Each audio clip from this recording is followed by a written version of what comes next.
Seeds of the current financial crisis were sown long before the average American suspected anything was wrong. Author Roger Lowenstein uncovers the roots of the crisis in his new book, The End of Wall Street. Roger, thanks so much for being here. Jill, it's a pleasure to be here. So, a lot of books talked about this event, the collapse of Lehman Brothers. It's a crisis in this moment, September 2008. You went back and created some historical context. Tell me a little bit about when this really started.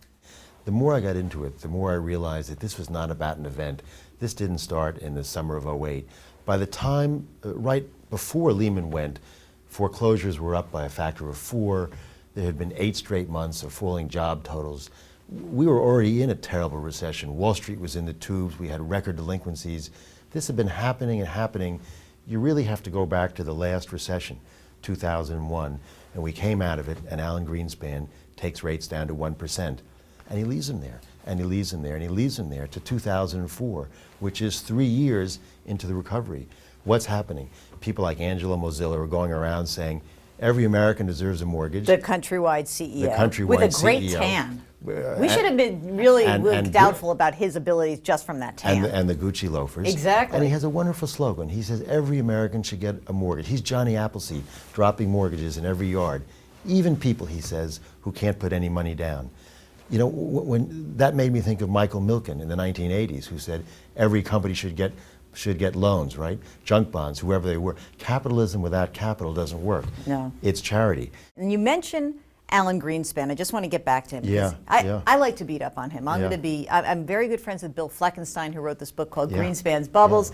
And he appeared before the Federal Crisis Inquiry Commission, and he's basically kind of defending his record and said, continues to say, I can't identify bubbles, no one can identify bubbles. Ooh, that bothers me. That bugs me, right? And by the way, his supporter in that, his biggest academic supporter in real time in 1999, when, as Bob Barbera, the economist, says, a child of 4 could have detected that there was a bubble in internet stocks, was an academic named Ben Bernanke.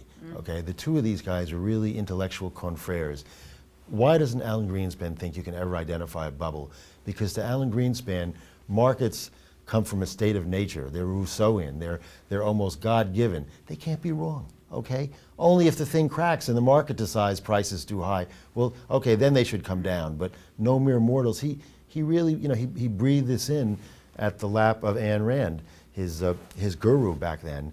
And the one thing I'll say in his behalf, Greenspan's behalf, is when he testified in September of '08, he did say, I stand in shocked and stunned disbelief that our reliance on models and on the best minds of financial science failed us. Well, unfortunately, he seems to have a little distance from that time because his testimony wasn't quite as clear-eyed as that. He did bring up this notion that Fannie Mae and Freddie Mac, really the idea of securitization, taking these mortgages, putting them together, bundling them up, parsing them out, that was the real root cause of the crisis. How do you see that come in? Yeah, you asked me, going back, how far does it go back? In the case of Fannie Mae, it goes back to the Johnson administration, the 1960s. LBJ is using Fannie Mae to buy mortgages and liquefy the mortgage market, but he has a problem. Every mortgage that Fannie Mae buys goes in the government's books. LBJ is also fighting the Vietnam War. The deficit's building, then is now, right? He says, get rid of this problem. So they privatize Fannie Mae. It continues to do what it does, and everybody knows that it's linked to the government, and the government that's sort of the original sin of this crisis. That's the basis, and it grows in the 90s when Congress adds on to Fannie Mae and Freddie Mac's responsibilities the duty of investing in affordable mortgages, basically mortgages for people without means and so on. Now suddenly Fannie Mae has to make a profit, okay, for its shareholders. It has to help people who can't get mortgages. And how does it do that? Well, it has the license to borrow because the Treasury is standing behind it. Suddenly we have a runaway freight train, a moral hazard writ very large. So then I guess I come back to this, which is, we have now these behemoths that are still working. The Fannie and Freddie worlds are moving. What happens to them today? 9 out of every 10 mortgages that gets issued today is purchased or guaranteed by Fannie and Freddie. So how do we get rid of these monsters? That's the question. If you go back, though, to pre-crash, remember, we did have a private securitization market.